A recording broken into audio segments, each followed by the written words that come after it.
Hello everyone, this is Locke and I, and welcome back to another video on the Grey Build YouTube channel. And today we're going to be talking about the new update for the LEGO City that is also kind of linked into the idea of making my city ready for Christmas. And this is a new building for the LEGO City that's based off of the idea of having a post office on the first floor. So without further ado, let's get straight into what I've done for this building and some hints at what was here to come in the LEGO City. So here at the bottom floor, you can see that I used a very similar design, and this design is pretty much the exact same as this design used for the mail airplane in the LEGO City. And of course, this is using a lot of yellow with a stripe of red and a little bit of dark gray. So I used those same colors over here on the building, using some stripes of red and dark gray, and mostly using yellow.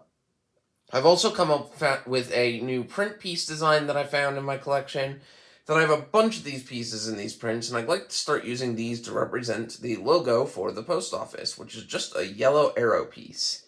Now, this is a very old print, so I wouldn't expect anyone who's just started collecting LEGO to have this in their collection, but I've probably got some of these from yard sales or from some family members who collected LEGOs in the past, so you could also probably print these if you wanted to do something similar. Remember, you don't always have to use prints. There's always ways for you to just print out your own stickers with a printer if you want to.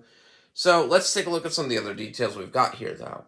Now, before we check out the inside, let's take a look at the outside. This building is a total of technically 5 stories, meaning it's closer to the skyscraper model we have on the other side of the city. And here, I have an apartment area set up for the 3 middle stories and a little balcony with a little entrance on the top floor. And of course, I didn't just leave the exterior like this. I had to do stuff for the interior, so let's go take a look at that now. So now let's take a look at the interior of this building. Now, for starters, we have the post office floor, which has some P.O. boxes using some different studs not on top or snot building techniques.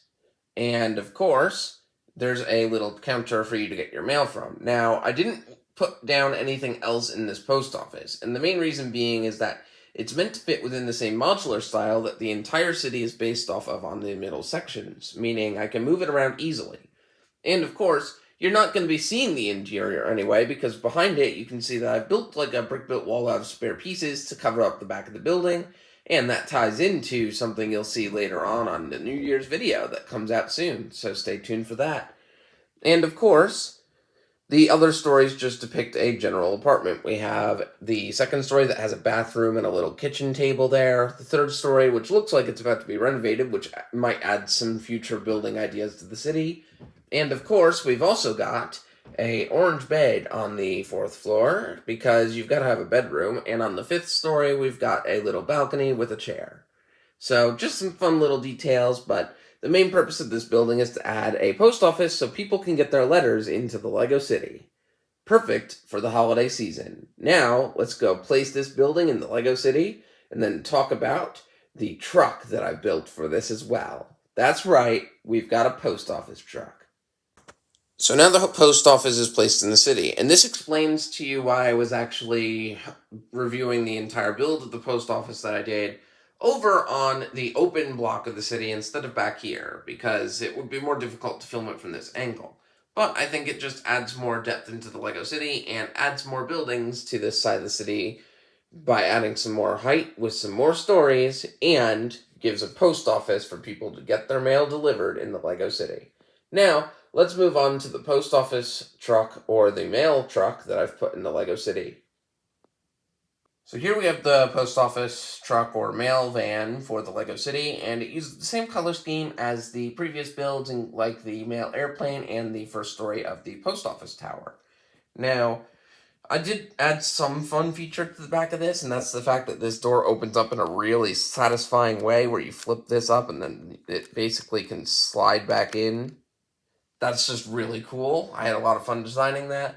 And of course, this just gives you the ability to have the mail delivered to people in the LEGO City, but as well as tying in some more lore to the city. As you can see, the front of this vehicle has the same little printed tile that my car does in the LEGO City as well. And this is meant to be another type of car brand because I don't want real world car brands in this city because it's meant to be like a fancy styled city based off the world of Ninjago, where real car brands don't exist. But I thought it would be funny to have some sort of coincidence between some of the cars in the city, so therefore they have the same little printed piece from Lego Minecraft on them.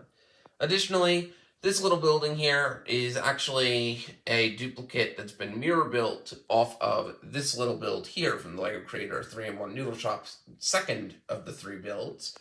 And I don't know if I'm going to keep this together for much longer, but for now it's over on this section of the city, and the reason I'm saying I might not keep it together for much longer is because it uses olive green, which is a color that I do not own a lot of, believe it or not, in my collection. It's surprisingly hard to get color.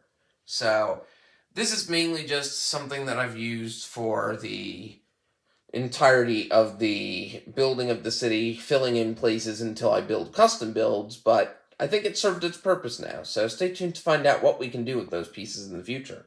Additionally, there's a funny small gag here. We've got the statue of the Dragon Master kind of character in the middle of the town square here, holding a little wreath element, so that's a funny little Christmas add-on for this.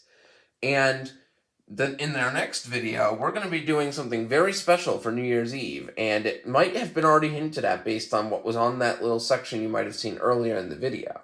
So stay tuned for that one, and I hope you all have a great day.